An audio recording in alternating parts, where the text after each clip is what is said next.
कार्तिकला शाळेमध्ये सोडून आली आणि परीला आवरताना माझ्या लक्षात आलं परीकडे एवढं सगळं सामान जेवढं माझ्याकडे पण नाही आहे.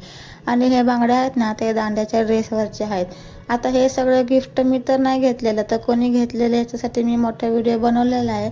तुम्ही तिथे जाऊन पाहू शकता की हे गिफ्ट तिला कोणी घेतले ते. परीचे पप्पा दुपारी जेवायला घरी आले ना की हिचे असे काही नखरे सुरू होतात बाहेर जाण्यासाठी. कशी लाडी गोडी लावायची ना ते हिच्याकडूनच शिकायला हवं. आपले पप्पा काम करून आले, दमून आले, म्हणून दमून आलेल्या पप्पाला ना डोक्याला तेल लावायचं काम चालू होतं हिचं. काल बाहेर गेलो होतो तेव्हा कार्तिकने ना हे खेळणी घेतली होती. त्याला वाटलं होतं की हे जोडायचं वगैरे आहे का काय, पण हे काय आहे हे त्याला समजलं नाही. बघू आता ह्याचा काहीतरी उपयोग करू आपण. मला वाटते हे केक बनवायचं साचा आहे का काय, ह्याचा उपयोग करू आपण पुढच्या व्हिडिओमध्ये. स्वयंपाकाला लवकरच सुरुवात केली होती आणि स्वयंपाकही लवकर झाला आणि जेवणही लवकर झालं. पण ही मुलं कुठं लवकर झोपू देतात का?